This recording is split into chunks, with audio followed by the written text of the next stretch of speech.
The Book of Esther, Chapter 1. King Ahasuerus maketh a great feast. Queen Vashti, being sent for, refuseth to come, for which disobedience she is deposed.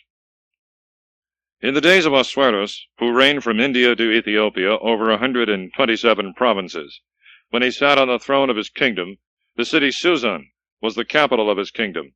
Now in the 3rd year of his reign he made a great feast for all the princes, and for his servants, for the most mighty of the Persians, and the nobles of the Medes, and the governors of the provinces in his sight, that he might show the riches of the glory of his kingdom, and the greatness and boasting of his power for a long time, to wit, for 180 days. And when the days of the feast were expired, he invited all the people that were found in Susan, from the greatest to the least, and commanded a feast to be made 7 days in the court of the garden and of the wood, which was planted by the care and the hand of the king. And there were hung up on every side sky-colored and green and violet hangings, fastened with cords of silk and of purple, which were put into rings of ivory, and were held up with marble pillars. The beds also were of gold and silver, placed in order upon a floor paved with porphyry and white marble, which was embellished with painting of wonderful variety. And they that were invited drank in golden cups, and the meats were brought in divers vessels one after another. Wine also in abundance, and of the best was presented, as was worthy of a king's magnificence. Neither was there any one to compel them to drink that were not willing, but as the king had appointed, who set over every table one of his nobles, that every man might take what he would. And Vashti, the queen, made a feast for the women in the palace, where King Ahasuerus was used to dwell.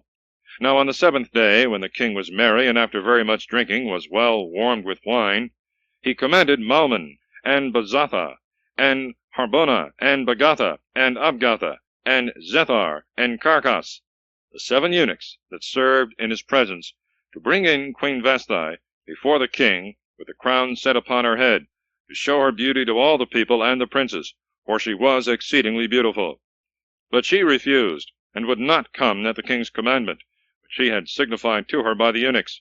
Whereupon the king, being angry, and inflamed with a very great fury, asked the wise men, who, according to the custom of the kings, were always near his person, and all he did was by their counsel, who knew the laws and judgments of their forefathers.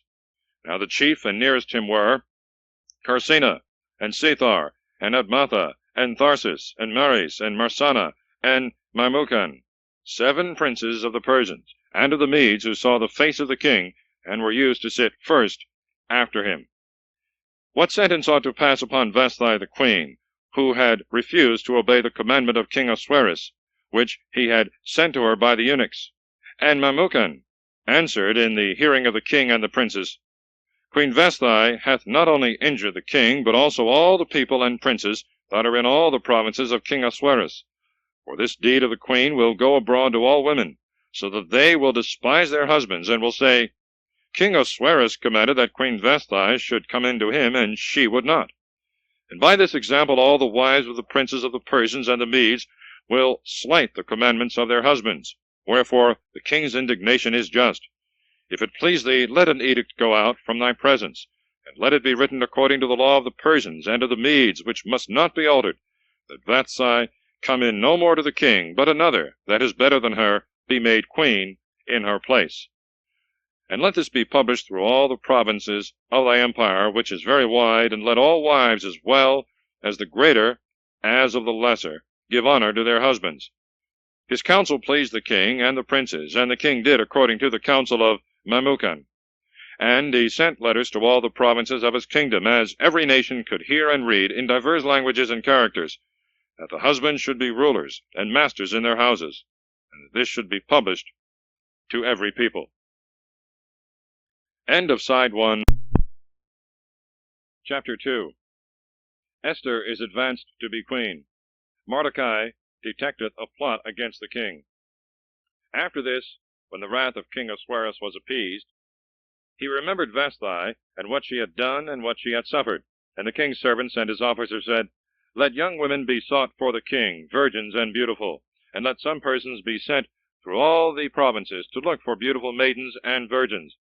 And let them bring them to the city of Susan, and put them into the house of the women under the hand of Aegeus the eunuch, who was the overseer and keeper of the king's women, and let them receive women's ornaments, and other things necessary for their use.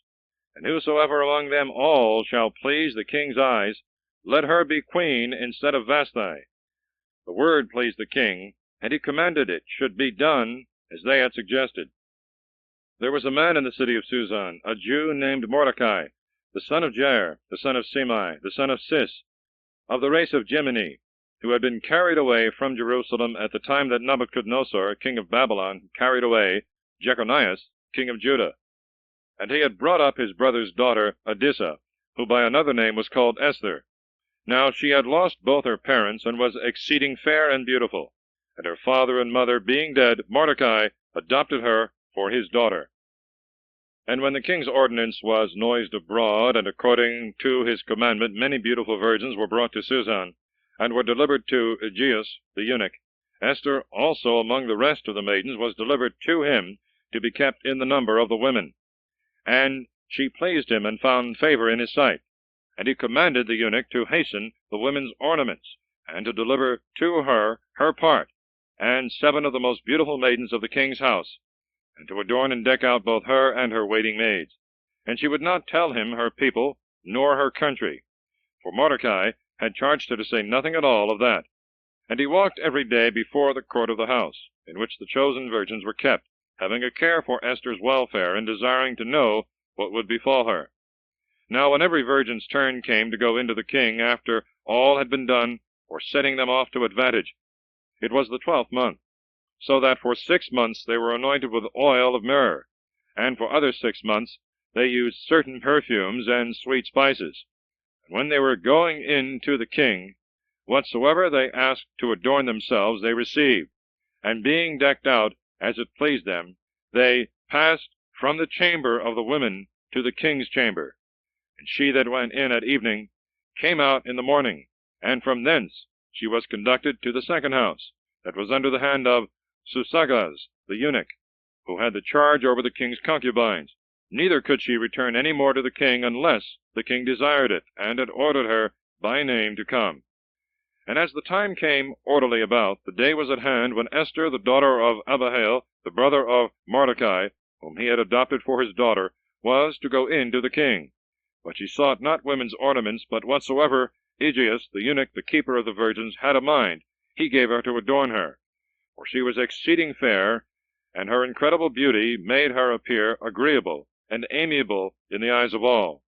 So she was brought to the chamber of King Ahasuerus the 10th month, which is called Tebeth, in the 7th year of his reign. And the king loved her more than all the women, and she had favor and kindness before him above all the women. And he set the royal crown on her head, and made her queen instead of Vashti. And he commanded a magnificent feast to be prepared for all the princes, and for his servants, for the marriage and wedding of Esther. And he gave rest to all the provinces, and bestowed gifts according to princely magnificence. And when the virgins were sought the second time and gathered together, Mordecai stayed at the king's gate. Neither had Esther as yet declared her country and people according to his commandment. For whatsoever he commanded, Esther observed, and she did all things in the same manner as she was wont at that time, when he brought her up a little one. At that time, therefore, when Mordecai abode at the king's gate, Bagathan and Thares, 2 of the king's eunuchs, who were porters and presided in the first entry of the palace, were angry, and they designed to rise up against the king and to kill him. And Mordecai had notice of it, and immediately he told it to Queen Esther, and she to the king in Mordecai's name, who had reported the thing unto her. It was inquired into and found out, and they were both hanged on a gibbet, and it was put in the histories and recorded in the chronicles before the king. Chapter 3. Haman, advanced by the king, is offended at Mordecai, and therefore procureth the king's decree to destroy the whole nation of the Jews. After these things, King Ahasuerus advanced Haman, the son of Amathai, who was of the race of Agag, and he set his throne above all the princes that were with him. And all the king's servants that were at the doors of the palace bent their knees and worshipped Haman, for so the emperor had commanded them. Only Mordecai did not bend his knee, nor worship him. And the king's servants that were chief at the doors of the palace said to him, Why dost thou alone not observe the king's commandment? When they were saying this often, and he would not hearken to them, they told Haman, desirous to know whether he would continue in his resolution, for he had told them that he was a Jew. Now when Haman had heard this, and had proved by experience that Mordecai did not bend his knee to him, nor worship him, he was exceeding angry. And he counted it nothing to lay his hands upon Mordecai alone, for he had heard that he was of the nation of the Jews, and he chose rather to destroy all the nation of the Jews that were in the kingdom of Ahasuerus. In the first month, which is called Nisan, in the 12th year of the reign of Ahasuerus, the lot was cast into an urn, which in Hebrew is called fur, before Haman, on what day and what month the nation of the Jews should be destroyed. And there came out the 12th month, which is called Adar.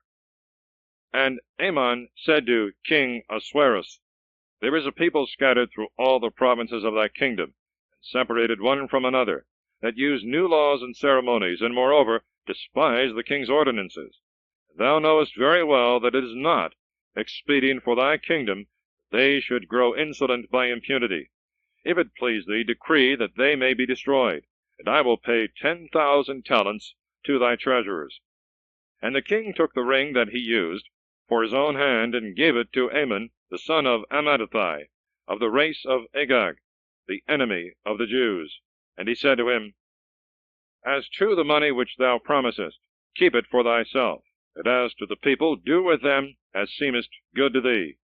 And the king's scribes were called in the first month Nisan, on the 13th day of the same month, and they wrote as Haman had commanded to all the king's lieutenants, and to the judges of the provinces, and of divers nations, as every nation could read, and hear according to their different languages, in the name of King Ahasuerus, and the letters, sealed with his ring, were sent by the king's messengers to all provinces, to kill and destroy all the Jews, both young and old, little children and women, in one day, that is, on the 13th of the 12th month, which is called Adar, and to make a spoil of their goods. And the contents of the letters were to this effect, that all provinces might know and be ready against that day. The couriers were sent made haste to fulfill the king's commandment, and immediately the edict was hung up in Susan, the king and Haman feasting together, and all the Jews that were in the city weeping. Chapter 4. Mordecai desireth Esther to petition the king for the Jews. They join in fasting and prayer. Now when Mordecai had heard these things, he rent his garments, and put on sackcloth, strewing ashes on his head. And he cried with a loud voice in the street, in the midst of the city, showing the anguish of his mind. And he came lamenting in this manner even to the gate of the palace, for no one clothed with sackcloth might enter the king's court. And in all provinces, towns, and places to which the king's cruel edict was come, there was great mourning among the Jews, with fasting, wailing, and weeping, many using sackcloth and ashes for their bed. Then Esther's maids and her eunuchs went in and told her. And when she heard it, she was in a consternation, and she sent a garment to clothe him, and to take away the sackcloth, but he would not receive it. And she called for Athach, the eunuch, whom the king had appointed to attend upon her, and she commanded him to go to Mordecai, and learn of him why he did this. And Athach, going out, went to Mordecai, who was standing in the street of the city before the palace gate. And Mordecai told him all that had happened, how Haman had promised to pay money into the king's treasures to have the Jews destroyed. He gave him also a copy of the edict, which was hanging up in Susan, that he should show it to the queen, and admonish her to go into the king, and to entreat him for her people. And Athach went back and told Esther all that Mordecai had said. She answered him, and bade him say to Mordecai, all the king's servants, and all the provinces that are under his dominion, know that whosoever, whether man or woman, cometh into the king's inner court, who is not called for, is immediately to be put to death without any delay, except the king shall hold out the golden scepter to him in token of clemency, that so he may live. How then can I go in to the king, who for these 30 days now have not been called unto him? And when Mordecai had heard this, he sent word to Esther again, saying, think not that thou mayest save thy life only because thou art in the king's house, more than all the Jews. For if thou wilt now hold thy peace, the Jews shall be delivered by some other occasion, and thou and thy father's house shall perish. And who knoweth whether thou art not therefore come to the kingdom, that thou mightest be ready in such a time as this? And again Esther sent to Mordecai in these words, Go and gather together all the Jews whom thou shalt find in Susan, and pray ye for me. Neither eat nor drink for 3 days and 3 nights, and I with my handmaids will fast in like manner. And then I will go into the king against the law, not being called, and expose myself to death and to danger. So Mordecai went and did all that Esther had commanded him. Chapter 5. Esther is graciously received. She inviteth the king and Haman to dinner. Haman prepareth a gibbet for Mordecai. And on the 3rd day Esther put on her royal apparel, and stood in the inner court of the king's house, over against the king's hall. Now he sat upon his throne in the hall of the palace, over against the door of the house. And when he saw Esther the queen standing, he pleased his eyes, and he held out toward her the golden scepter, which he held in his hand. And she drew near and kissed the top of his scepter. And the king said to her, What wilt thou, Queen Esther? What is thy request? If thou shouldst even ask 1/2 of the kingdom, it shall be given to thee. But she answered, If it please the king, I beseech thee to come to me this day, and Haman with thee, to the banquet which I have prepared. And the king said forthwith, Call ye Haman quickly, that he may obey Esther's will. So the king and Haman came to the banquet which the queen had prepared for them. And the king said to her, after he had drunk wine plentifully, What dost thou desire should be given thee? And for what thing askest thou? Although thou shouldst ask the half of my kingdom, thou shalt have it. And Esther answered, My petition and request is this. If I have found favor in the king's sight, and if it please the king to give me what I ask, and to fulfill my petition, let the king and Haman come to the banquet which I have prepared them, and tomorrow I will open my mind to the king. So Haman went out that day joyful and merry. And when he saw Mordecai sitting before the gate of the palace, and that he not only did not rise up to honor him, but did not so much as move from the place where he sat, he was exceedingly angry. But dissembling his anger, and returning into his house, he called together to him his friends, and Zeresh his wife. And he declared to them the greatness of his riches, and the multitude of his children, and with how great glory the king had advanced him above all his princes and servants.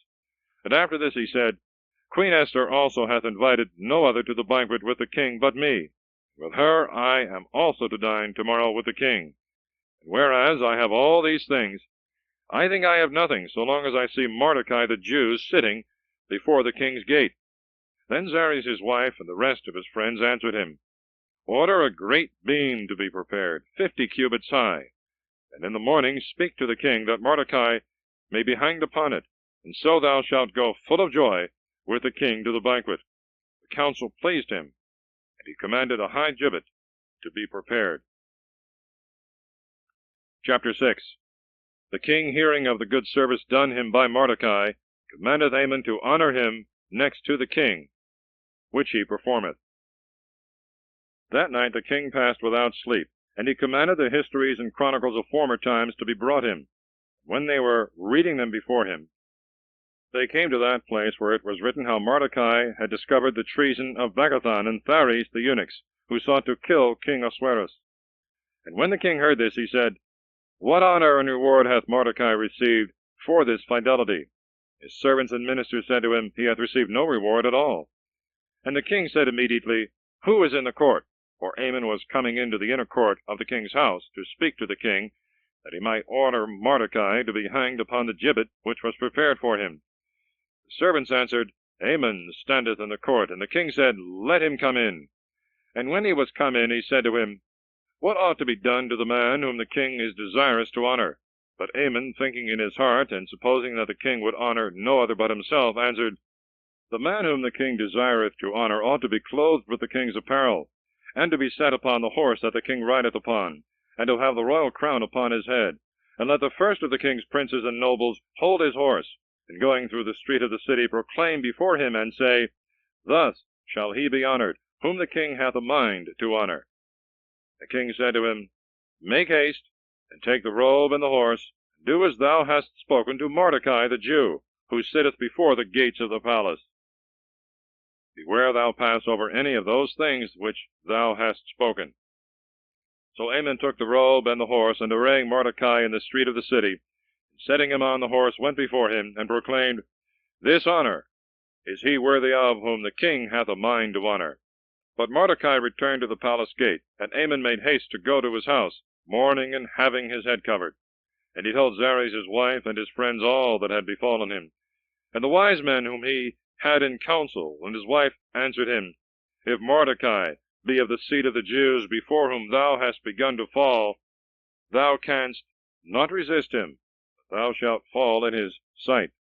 As they were yet speaking, the king's eunuchs came, and compelled him to go quickly to the banquet which the queen had prepared. Chapter 7. Esther's petition for herself and her people. Haman is hanged upon the gibbet he had prepared for Mordecai. So the king and Haman went in to drink with the queen. And the king said to her again the second day after he was warm with wine, What is thy petition, Esther, that it may be granted thee? And what wilt thou have done, although thou ask the half of my kingdom? Thou shalt have it. Then she answered, If I have found favor in thy sight, O king, and if it please thee, give me my life for which I ask, and my people for which I request. For we are given up, I and my people, to be destroyed, to be slain, and to perish. And would God we were sold for bondmen and bondwomen, the evil might be borne with, and I would have borne in silence. But now we have an enemy, whose cruelty redoundeth upon the king. And King Ahasuerus answered and said, Who is this, and of what power, that he should do these things? And Esther said, It is this Haman, that is our adversary, and most wicked enemy. Haman, hearing this, was forthwith astonished, not being able to bear the countenance of the king and of the queen.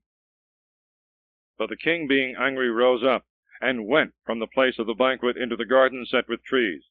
Haman also rose up to entreat Esther the queen for his life, for he understood that evil was prepared for him by the king. And when the king came back out of the garden set with trees, and entered into the place of the banquet, he found Haman was fallen upon the bed on which Esther lay. And he said, He will force the queen also in my presence in my own house. The word was not yet gone out of the king's mouth, and immediately they covered his face. And Harbona, one of the eunuchs that stood waiting on the king, said, Behold, the gibbet which he hath prepared for Mordecai, who spoke for the king, standeth in Haman's house, being 50 cubits high. And the king said to him, Hang him upon it. So Haman was hanged on the gibbet, which he had prepared for Mordecai, and the king's wrath ceased. Chapter 8. Mordecai is advanced. Haman's letters are reversed. On that day King Ahasuerus gave the house of Haman, the Jews' enemy, to Queen Esther, and Mordecai came in before the king, for Esther had confessed to him that he was her uncle. And the king took the ring which he had commanded to be taken again from Haman, and gave it to Mordecai, and Esther set Mordecai over her house. And not content with these things, she fell down at the king's feet and wept, and speaking to him, besought him that he would give orders that the malice of Haman the Agagite, and his most wicked devices, which she had invented against the Jews, should be of no effect. But he, as the manner was, held out the golden scepter with his hand, which was the sign of clemency. And she arose up and stood before him, and said, If it please the king, and if I have found favor in his sight, and my request be not disagreeable to him, I beseech thee that the former letters of Haman the traitor and enemy of the Jews, by which he commanded that they should be destroyed in all the king's provinces, may be reversed by new letters. For how can I endure the murdering and slaughter of my people? And King Ahasuerus answered Esther the queen and Mordecai the Jew, I have given Haman's house to Esther, and I have commanded him to be hanged on a gibbet, because he durst lay hands on the Jews. Write ye therefore to the Jews, as it pleaseth you, in the king's name, and seal the letters with my ring. For this was the custom, that no man durst gainsay the letters which were sent in the king's name, and were sealed with his ring. Then the king's scribes and secretaries were called for. Now it was the time of the 3rd month, which is called Sibon, the 23 day of the month. Letters were written, as Mordecai had a mind, to the Jews, and to the governors, and to the deputies, and to the judges who were rulers over the 127 provinces, from India even to Ethiopia, province and province, to people and people, according to their languages and characters, and to the Jews according as they could read and hear. And these letters, which were sent in the king's name, were sealed with his ring, and sent by posts, who were to run through all the provinces, to prevent the former letters with new messages. And the king gave orders to them to speak to the Jews in every city, and to command them to gather themselves together, and to stand for their lives, and to kill and destroy all their enemies, with their wives and children and all their houses, and to take their spoil. And one day of revenge was appointed for all the provinces, to wit, the 13th of the 12th month of Adar. And this was the content of the letter, that it should be notified on all lands and peoples that were subject to the empire of King Ahasuerus, that the Jews were ready to be revenged of their enemies. So the swift posts went out carrying the messages, and the king's edict was hung up in Susan. And Mordecai, going forth out of the palace and from the king's presence, shone in royal apparel, to wit, of violet and sky color, wearing a golden crown on his head, clothed with a cloak of silk and purple. And all the city rejoiced and was glad. But to the Jews a new light seemed to rise, joy, honor, and dancing. And in all peoples, cities, and provinces, whithersoever the king's commandments came, there was wonderful rejoicing, feasts and banquets, and keeping holy day, insomuch that many of other nations and religion joined themselves to their worship and ceremonies, for a great dread of the name of the Jews had fallen upon all. Chapter 9. The Jews kill their enemies that would have killed them. The days of Purim are appointed to be kept holy. So on the 13th day of the 12th month, which, as we said above, is called Adar, when all the Jews were designed to be massacred, and their enemies were greedy after their blood, the case being altered, the Jews began to have the upper hand, and to revenge themselves of their adversaries. And they gathered themselves together in every city and town and place, to lay their hands on their enemies and their persecutors, and no one durst withstand them, for the fear of their power had gone through every people. And the judges of the provinces, and the governors and lieutenants, and every one in dignity, that presided over every place and work, extolled the Jews for fear of Mordecai, for they knew him to be prince of the palace, and to have great power. The fame of his name increased daily, and was spread abroad through all men's mouths.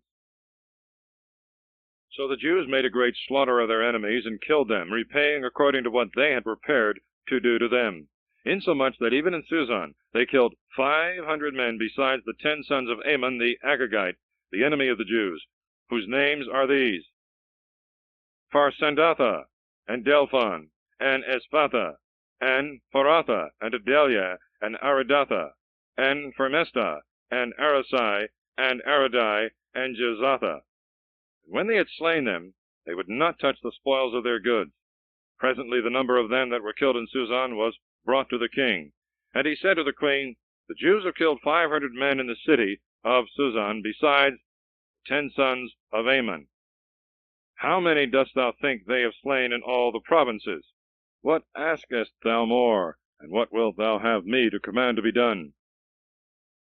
And she answered, If it please the king, let it be granted to the Jews to do tomorrow in Susan as they have done today, and that the 10 sons of Haman may be hanged upon gibbets. And the king commanded that it should be so done. Forthwith the edict was hung up in Susan, and the 10 sons of Haman were hanged. And on the 14th day of the month Adar, the Jews gathered themselves together, and they killed in Susan 300 men, but they took not their substance. Moreover, through all the provinces which were subject to the king's dominion, the Jews stood for their lives, and slew their enemies and persecutors, insomuch that the number of them that were killed amounted to 75,000, and no man took any of their goods. Now the 13th day of the month Adar was the first day with them all of the slaughter, and on the 14th day they left off, which they ordained to be kept holy day, so that all times hereafter they should celebrate it with feasting, joy, and banquets. But they that were killing in the city of Susan were employed in the slaughter on the 13th and 14th day of the same month, and on the 15th day they rested. Therefore they appointed that day to be a holy day of feasting and gladness. But those Jews that dwelt in towns not walled and in villages appointed the 14th day of the month Adar for banquets and gladness, so as to rejoice on that day, and send one another portions of their banquets and meats. And Mordecai wrote all these things, and sent them comprised in letters to the Jews that abode in all the king's provinces, both those that lay near and those afar off, that they should receive the 14th and 15th day of the month Adar for holy days, and always at the return of the year should celebrate them with solemn honor. Because on those days the Jews revenged themselves on their enemies, and their mourning and sorrow were turned into mirth and joy, and that these should be days of feasting and gladness, in which they should send one to another portions of meats, and should give gifts to the poor. And the Jews undertook to observe with solemnity all they had begun to do at that time, which Mordecai by letters had commanded to be done.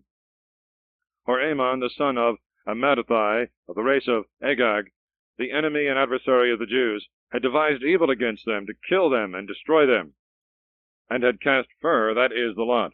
And afterwards Esther went in to the king, beseeching him that his endeavors might be made void by the king's letters, and the evil that he had intended against the Jews might return upon his own head. And so both he and his sons were hanged upon gibbets.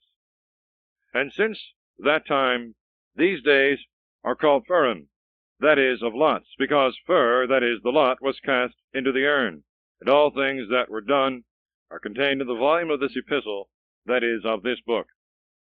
And the things that they suffered, and that were afterwards changed, the Jews took upon themselves and their seed, and upon all that had a mind to be joined to their religion, so that it should be lawful for none to pass these days without solemnity, which the writing testifieth, and certain times require, as the years continually succeed one another. These are the days which shall never be forgot, which all provinces in the whole world shall celebrate throughout all generations. Neither is there any city wherein the days of Purim, that is, of lots, must not be observed by the Jews, by their posterity which is bound to these ceremonies. And Esther the queen, the daughter of Abihail, and Mordecai the Jew, wrote also a second epistle, that with all diligence this day should be established a festival for the time to come. And they sent to all the Jews that were in the 127 provinces of King Ahasuerus, that they should have peace, and receive truth, and observe the days of lots, and celebrate them with joy in their proper time, as Mordecai and Esther had appointed. And they undertook them to be observed by themselves and by their seed, fasts and cries, and the days of lots, and all things which are contained in the history of this book, which is called Esther. Chapter 10. Ahasuerus' greatness, Mordecai's dignity. And King Ahasuerus made all the land and all the islands of the sea tributary, and his strength and his empire and the dignity and greatness wherewith he exalted Mordecai are written in the books of the Medes and of the Persians, and how Mordecai of the race of the Jews was next after King Ahasuerus, and great among the Jews, and acceptable to the people of his brethren, seeking the good of his people, and speaking those things which were for the welfare of his seed. Then Mordecai said, God hath done these things. I remember a dream that I saw, which signified these same things, and nothing thereof hath failed. The little fountain which grew into a river, and was turned into a light, and into the sun, and abounded into many waters, is Esther, whom the king married and made queen. But the two dragons are I and Haman. The nations that were assembled are they that endeavored to destroy the name of the Jews. And my nation is Israel, who cried to the Lord, and the Lord saved his people. And he delivered us from all evils, and hath wrought great signs and wonders among the nations. And he commanded that there should be two lots, one of the people of God, and the other of all the nations. Both lots came to the day appointed already from that time before God to all nations. And the Lord remembered his people, and had mercy on his inheritance. These days shall be observed in the month of Adar, on the 14th and 15th day of the same month, with all diligence, and joy of the people gathered into one assembly, throughout all the generations hereafter, of the people of Israel. Chapter 11. The dream of Mordecai, which in the ancient Greek and Latin Bibles was in the beginning of the book, but was detached by St. Jerome and put in this place. In the 4th year of the reign of Ptolemy and Cleopatra, Dositheus, who said he was a priest, and of the Levitical race, and Ptolemy his son, brought this epistle of Purim, which they said Lysimachus, the son of Ptolemy, had interpreted in Jerusalem. the 2nd year of the reign of Artaxerxes the Great, the 1st day of the month Nisan, Mordecai, the son of Jair, the son of Semai, the son of Cis, of the tribe of Benjamin, a Jew who dwelt in the city of Susan, a great man, and among the first of the king's court, had a dream. Now he was of the number of the captives whom Nebuchadnezzar, king of Babylon, had carried away from Jerusalem with Jeconias, king of Judah. And this was his dream. Behold, there were voices and tumults, and thunders, and earthquakes, and a disturbance upon the earth. And behold, 2 great dragons came forth ready to fight one against another. And at their cry all nations were stirred up to fight against the nation of the just. That was a day of darkness and danger, of tribulation and distress, and great fear upon the earth. And the nation of the just was troubled, fearing their own evils, and was prepared for death. And they cried to God, and as they were crying, a little fountain grew into a very great river, and abounded into many waters. The light and the sun rose up, and the humble were exalted, and they devoured the glorious. And when Mordecai had seen this, and arose out of his bed, he was thinking what God would do, and he kept it fixed in his mind, desirous to know what the dream should signify. Chapter 12. Mordecai detects the conspiracy of the 2 eunuchs. And he abode at that time in the king's court with Bagatha and Thara, the king's eunuchs, who were porters of the palace. When he understood their designs, and had diligently searched into their projects, he learned that they went about to lay violent hands on King Artaxerxes, and he told the king thereof. Then the king had them both examined, and after they had confessed, commanded them to be put to death. But the king made a record of what was done, and Mordecai also committed the memory of the thing to writing. The king commanded him to abide in the court of the palace, and gave him presents for the information. But Haman, the son of Amadathiah, the Bugite, was in great honor with the king, and sought to hurt Mordecai and his people, because of the 2 eunuchs of the king who were put to death. Chapter 13. A copy of a letter sent by Haman to destroy the Jews, Mordecai's prayer for the people. And this was the copy of the letter. Artaxerxes, the great king, who reigneth from India to Ethiopia, to the princes and governors of the 127 provinces that are subject to his empire, greeting. Whereas I reigned over many nations, and had brought all the world under my dominion, I was not willing to abuse the greatness of my power, but to govern my subjects with clemency and lenity. They might live quietly without any terror, and might enjoy peace, which is desired by all men. But when I asked my counselors how this might be accomplished, one that excelled the rest in wisdom and fidelity, and was second after the king, Haman by name, told me that there was a people scattered through the whole world, which used new laws, and acted against the customs of all nations, despised the commandments of kings, and violated by their opposition the concord of all nations. Wherefore, having learned this, seeing one nation in opposition to all mankind, using perverse laws, and going against our commandments, and disturbing the peace and concord of the provinces subject to us, we have commanded that all whom Haman shall mark out, who is chief over all the provinces, and second after the king, and whom we honor as a father, shall be utterly destroyed by their enemies, with their wives and children, that none shall have pity on them, on the 14th day of the 12th month Adar of this present year, that these wicked men going down to hell in one day may restore to our empire the peace which they had disturbed. But Mordecai besought the Lord, remembering all his works, and said, O Lord, Lord, almighty King, for all things are in thy power, and there is none that can resist thy will. If thou determine to save Israel, thou hast made heaven and earth, and all things that are under the cope of heaven. Thou art Lord of all, and there is none that can resist thy majesty. Thou knowest all things, and thou knowest that it was not out of pride and contempt, or any desire of glory, that I refused to worship the proud Haman. For I would willingly, readily, for the salvation of Israel, have kissed even the steps of his feet. But I feared lest I should transfer the honor of my God to a man, and lest I should adore anyone except my God. And now, O Lord, O King, O God of Abraham, have mercy on thy people, because our enemies resolve to destroy us and extinguish thy inheritance. Despise not thy portion, which thou hast redeemed for thyself out of Egypt. Hear my supplication, and be merciful to thy lot and inheritance, and Turn our mourning into joy, that we may live and praise thy name, O Lord. Shut not the mouths of them that sing to thee. And all Israel, with like mind and supplication, cried to the Lord, because they saw certain death hanging over their heads. Chapter 14. The prayer of Esther for herself and her people. Queen Esther also, fearing the danger that was at hand, had recourse to the Lord. And when she had laid away her royal apparel, she put on garments suitable for weeping and mourning. Instead of divers precious ointments, she covered her head with ashes and dung.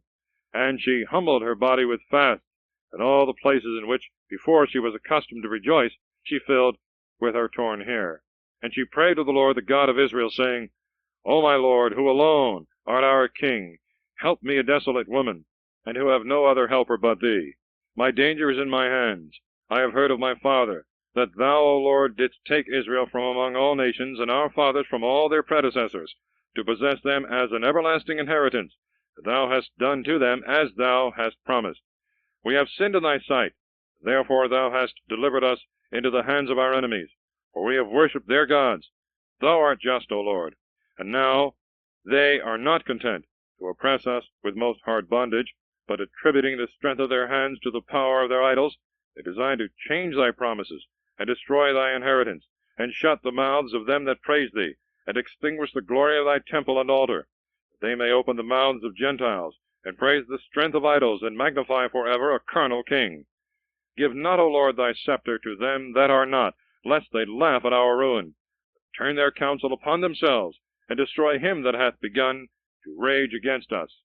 Remember, O Lord, and show thyself to us in the time of our tribulation. And give me boldness, O Lord, King of gods, and of all power.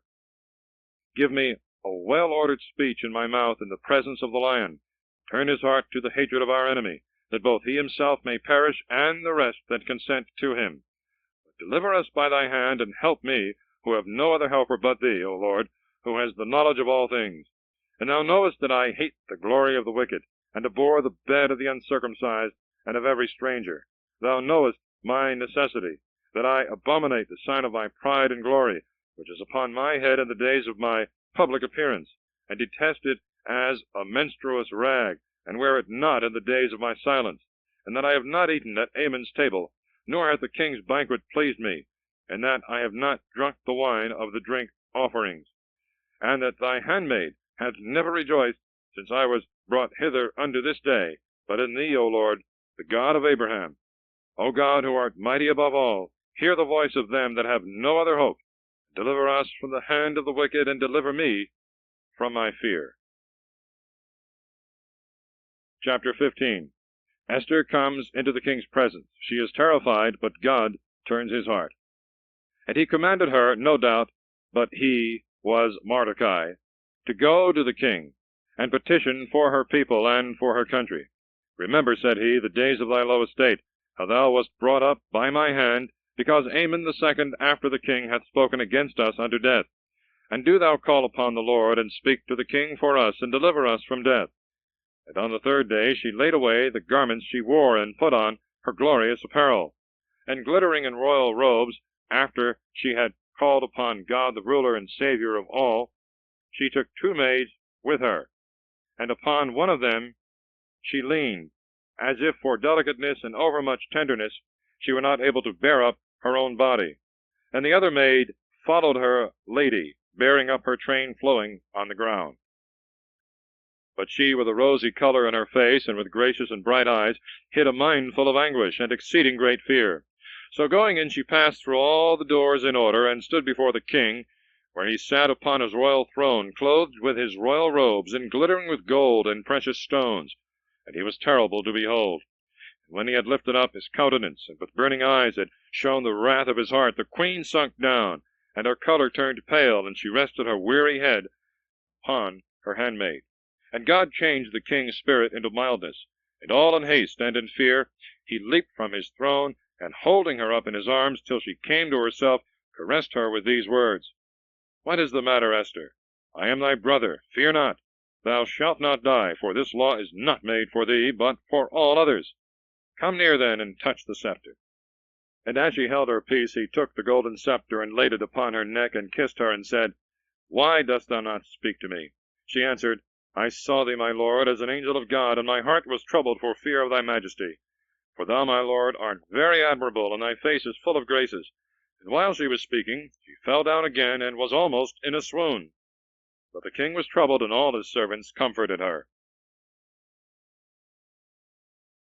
Chapter 16. A copy of the king's letter in favor of the Jews.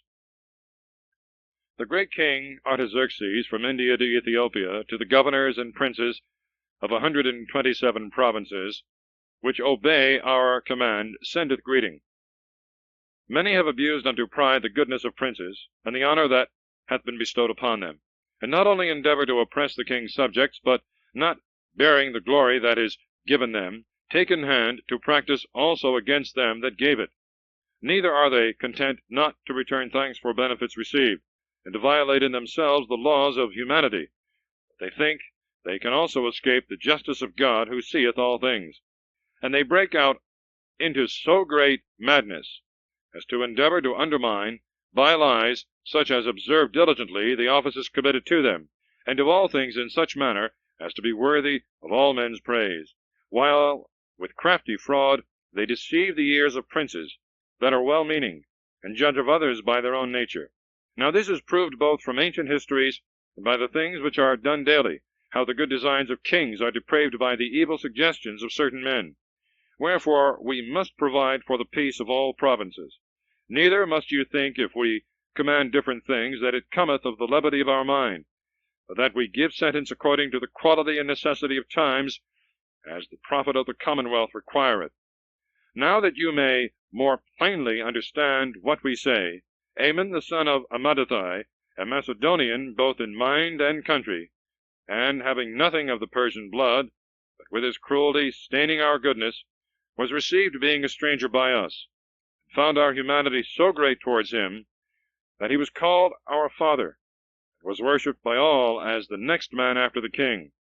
But he was so far puffed up with arrogancy as to go about to deprive us of our kingdom and life. For with certain new and unheard-of devices he hath sought the destruction of Mordecai, by whose fidelity and good services our life was saved, and of Esther, the partner of our kingdom, with all their nation, thinking that after they were slain he might work treason against us, left alone without friends, and might transfer the kingdom of the Persians to the Macedonians. But we have found that the Jews, who were by that most wicked man appointed to be slain, are in no fault at all, but contrariwise use just laws, and are the children of the highest and the greatest, and the ever-living God, by whose benefit the kingdom was given both to our fathers and to us, and is kept unto this day.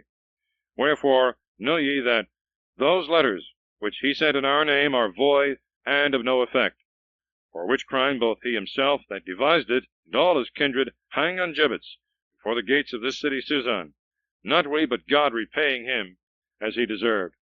But this edict, which we now send, shall be published in all cities, that the Jews may freely follow their own laws, and you shall aid them, that they may kill those who had prepared themselves to kill them, on the 13th day of the 12th month, which is called Adar. For the Almighty God hath turned this day of sadness and mourning into joy to them. Wherefore you shall also count this day among other festival days, and celebrate it with all joy, that it may be known also in times to come, that all they who faithfully obey the Persians receive a worthy reward for their fidelity, but they that are traitors to their kingdom are destroyed for their wickedness. And let every province and city that will not be partaker of this solemnity perish by the sword and by fire, and be destroyed in such manner as to be made unpassable, both to men and beasts, for an example of contempt and disobedience. Thus concludes the Book of Esther. End of Side 2.